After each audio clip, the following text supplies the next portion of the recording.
I must say this is the largest expression of interest in negotiating lower drug prices we've ever had. And since we've been working on this a long time, I thank you for coming. Let me begin by introducing the people who are behind me. Jeffrey Kindler, the chairman and CEO of Pfizer, the world's largest research-based pharmaceutical company. Robert Curry of Mylan, the world's third largest generic producer of pharmaceuticals. And Nimagata Prasad, the founder of Matrix, a company in India that's been our partner in this work since 2003. They are all here, and after I speak, Mr. Kindler and Mr. Curry will speak, and then we'll open the floor to questions. This announcement involves two issues. First, in collaboration with Matrix and Mylan, we are announcing current and future reductions in the prices of what are called second-line drugs to treat HIV that has become resistant to initial first-line treatment. The second is a collaboration with Pfizer to provide a 60% price reduction on a drug to treat tuberculosis in patients that are actually taking second-line HIV medication. Both these price reductions will ensure that we will get more out of the dollars that are available for effective lifelong care and treatment for people living with HIV/AIDS. And that will enable us, for a constant amount of money, which is very important in the current economic crisis, to reach hundreds of thousands of more people and save hundreds of thousands of more lives. This is a very big deal today, and I am profoundly grateful to these people. Let me provide some context. When we started our foundation's HIV/AIDS work in 2002, outside of Brazil and Thailand, where the governments were providing medicine, there were only about 75,000 people in poor and lower middle income countries anywhere in the world who were getting life-saving HIV medicine. 7 years later, through the efforts of governments, non-governmental organizations, and very important donors, including the Global Fund on AIDS, TB, and Malaria, the PEPFAR program, which was begun under President Bush, and UNITAID, which is funded primarily, but not exclusively, by the French airline tax. There are about 4 million people getting these life-saving treatments. About half of them are taking medicines that are purchased under agreements negotiated by the Clinton Foundation's HIV/AIDS initiative. But with 33 million people living with HIV worldwide, and more people certain to need the medicine to stay alive, and as they live longer, about 10% of them needing the second-line drugs because the first drugs no longer work, we still got a ways to go. It's important to remember that getting people on treatment is only the beginning of a lifelong commitment. Survival relies on uninterrupted treatment for the rest of their lives. And virtually all the patients who start taking drugs for HIV will eventually need to change medicines as the virus mutates and grows resistant.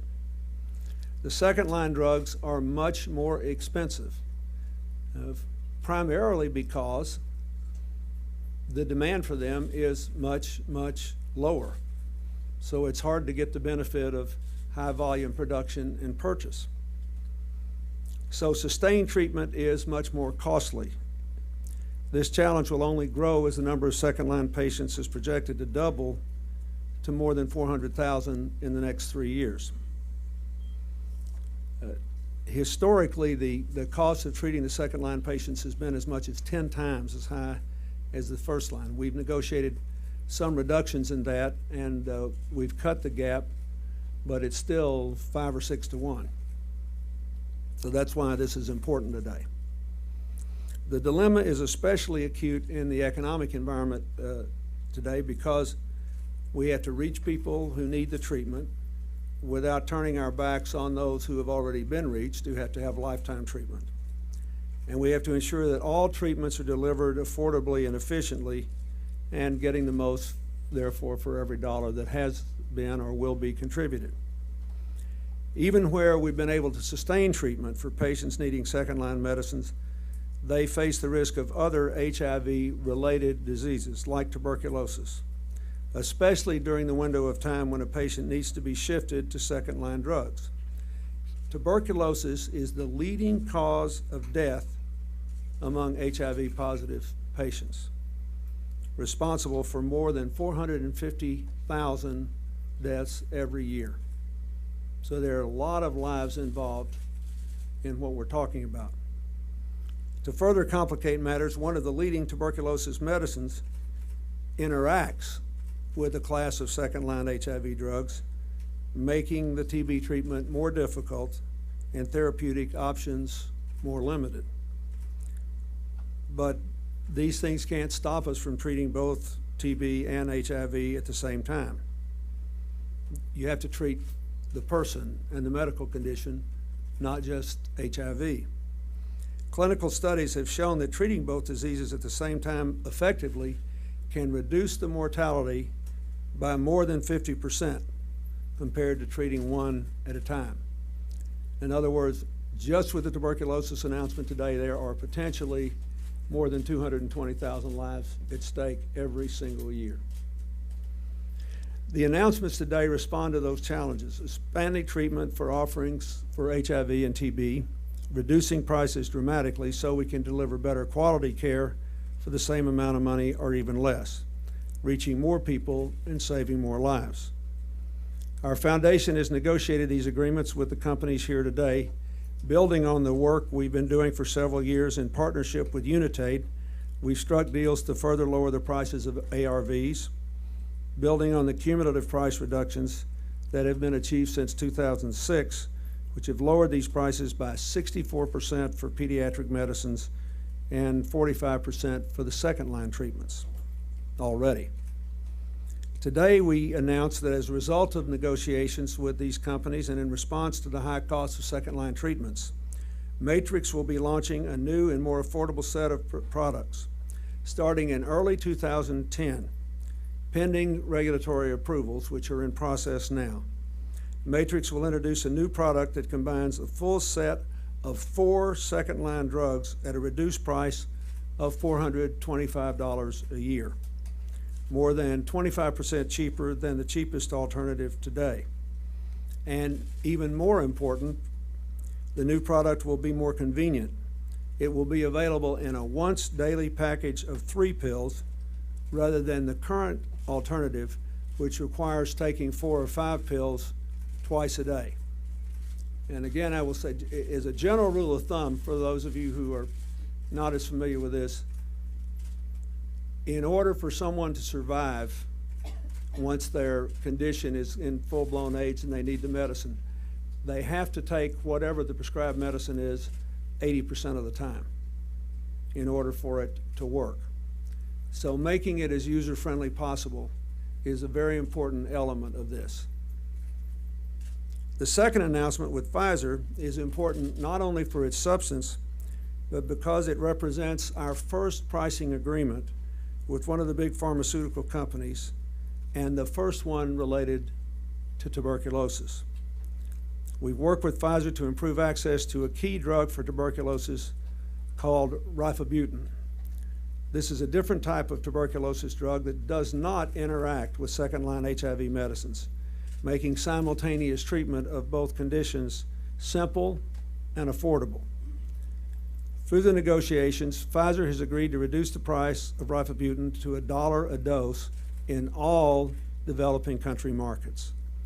This represents an average 60% price reduction, and Pfizer is committed to making rifabutin promptly available by rapidly registering it in the 10 countries that together represent 80% of the worldwide need.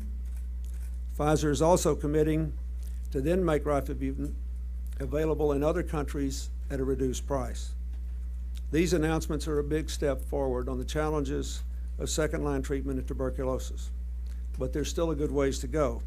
Even with the best drugs available, patients that are co-infected with HIV and TB have to navigate a real tangle of service delivery systems for these two conditions, traveling to separate clinics and hoping that different doctors who may not even be able to talk to each other get the treatment right. Under the leadership of the World Health Organization, I hope the international community will continue to prioritize the integration of HIV and TB prevention and treatment. And I really appreciate the leader of the WHO's commitment of this. She is really trying to have an impact on this, and it could, again, save a huge number of lives simply by integrating treatment.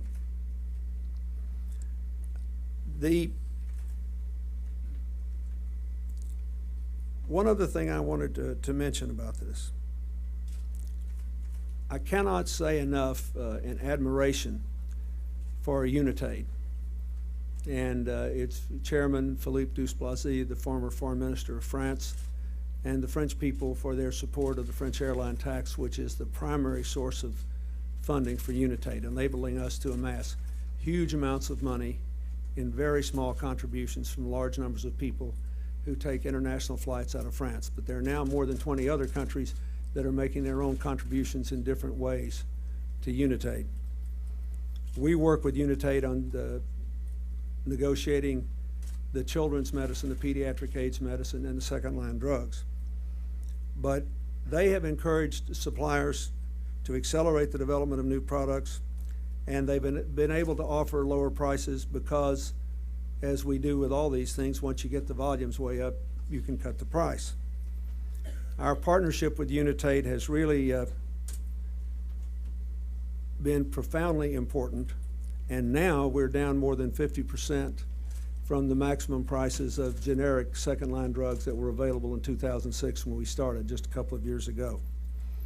I'd also like to thank the people involved in our Clinton Foundation HIV/AIDS initiative. They are really good people. They work very hard, and I especially want to recognize David Rippon, Inder Singh, Rika Rani, and Niraj Mohan, who worked to make these deals possible.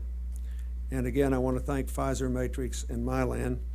Now I'd like to ask Jeffrey Kindler to come up and make some remarks, and then Mr. Curry, and then we'll take your questions. To get this out of your way.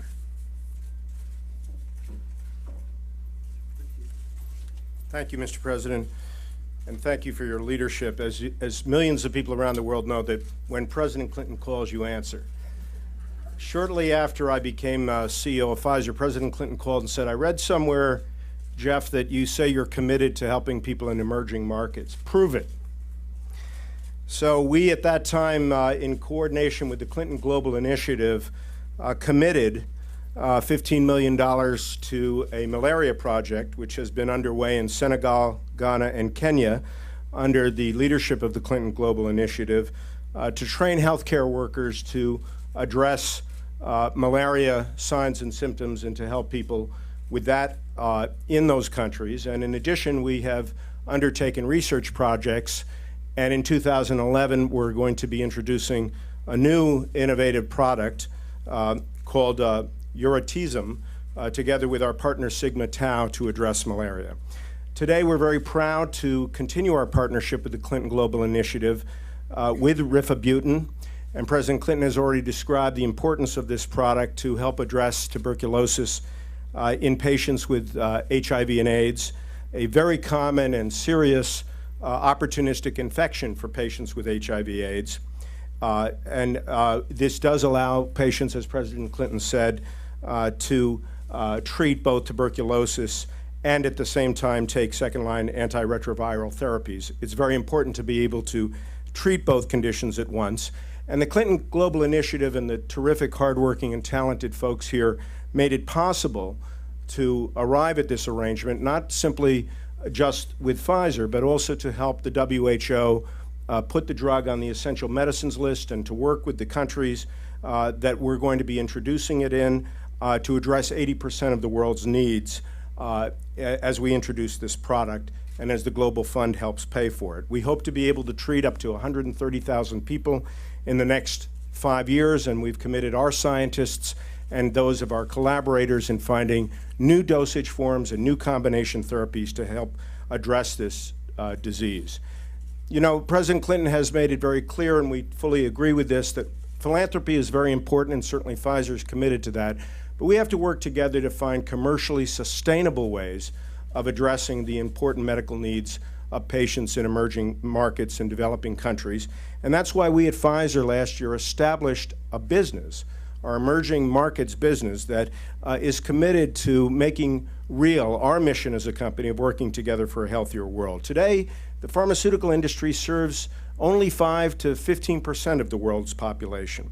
We're committed to using our skills of innovation, research, partnerships, and socially responsible conduct to find new ways of reaching the millions and millions of underserved patients. This business unit has 16,000 Pfizer employees operating in 70 countries around the world that has the ability, ultimately, we hope, to reach the 5.5 billion people that represent 70% of the world's population that is so woefully underserved today. And we're going to try to do that through as many means and ways as we can find. And just very briefly, just in the last couple of years, we have tried as many different approaches, and we're going to continue to do that. Here in the U.S., just this year, we announced that we're going to give away free drugs to any individual who has lost their job and their health insurance this year in the United States as a result of our economic crisis. We have a Global Health Fellows program in which we give our most precious resource, our talented people, to spend up to 6 months or more working with an NGO. We've dedicated 312 of our employees working in 39 countries with NGOs on that. We have an infectious disease institute in Kampala that's trained 4,000 healthcare workers in treating HIV and is taking care of 9,000 HIV patients.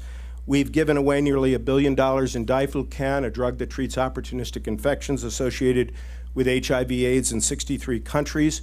We're working with Grameen Bank in Bangladesh on microfinance projects and Planet Finance in China on finding new ways to serve low-income healthcare needs in that country. And we just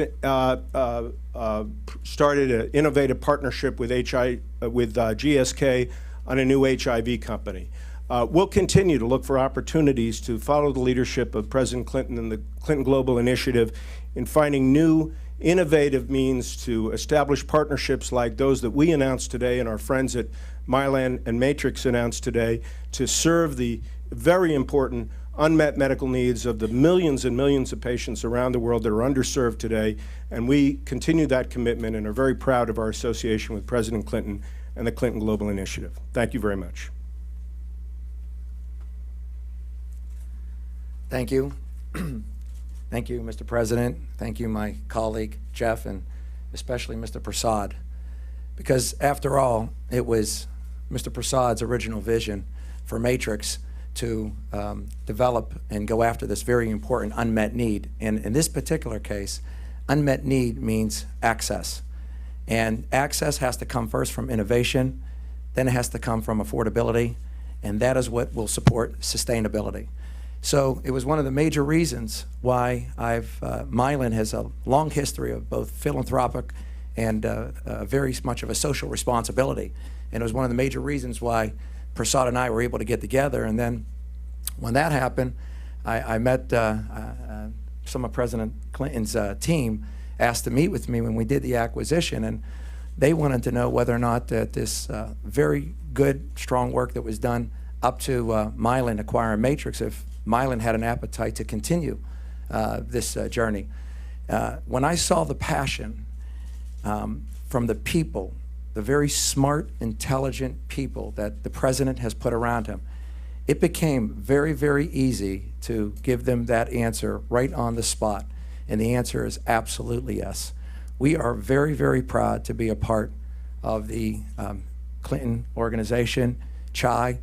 And it's really much more, I have to tell you. It's not really just about price negotiation, because the way the partnership has worked with the Clinton organization and CHI was really an semblance of a lot of each of our core competencies. They wasted no time to bring all the technical resources and all the relationships that they have to the Matrix organization, bring in very strong scientists together, because these molecules have very complex synthesis, very complex.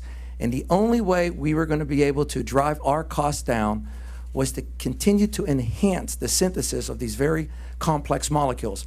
And I believe, through the combination of both the good people at CHI and the Matrix organization, we are able to stand up here today and to deliver on that promise. And I do believe, Mr. President, as much as you have done, and we're all very fortunate, the world, I think, is a better place as a result of all the work that you've been doing. I do believe that the next order of business and the next challenge for us is going to be in the distribution side. Certainly, first order business, reduce costs, more accessibility, by being more affordable, but then the distribution side will be the next, getting the actual drugs to the patients in their hands. So thank you very much, and I'm very proud to do our part in your great initiative. Before I take questions, I want to try to close the circle of this comment with something Mr. Curry said. First of all, and no one here has spoken from our AIDS operation, but I do want to say they deserve all the credit for this, and I'm very grateful. And Anil Soni, who's our leader, is here. Our magazine, our chairman, is doing something somewhere else. I told the people in the back, we've been friends for 40 years, that he's the only person I know who can actually live on an airplane. But they've really done a great job, and I'm grateful. The other point I would like to make is to just close this, and I'll take questions. Mr. Curry said the big problem now is distribution. Let me try to give you one concrete example that hardly anybody will die this year from AIDS because of the cost of the medicine or its lack of availability in theory. Its unavailability is in practice. It cannot be distributed unless you have some bodies on the ground in poor communities to do the initial testing and then to deliver the medication, explain how it has to be taken, then check and see if the medication works, and if it doesn't, if it needs to be changed. So again, just as people with AIDS and tuberculosis or AIDS and malaria need to get treated as people in a unified way, you have to have some system out there to do it. We have 160 people working in Ethiopia because they have a very good health ministry, great policies, good quality health care in the cities, but the country has 80 million people, approximately 60 million live in rural areas and villages of 1,000 or less, and are approximately 60% of them. And if you just run the numbers, that's 48,000 villages. When we started, there were only 700 health clinics in those villages in the whole country. So it's the distribution, the delivery system that is causing widespread death from these diseases now, or the lack of it. And that's a big challenge. The United States, I want to think they're trying to broaden the PEPFAR money and spend more money on building infrastructure. The Gates Foundation has supported us in doing that.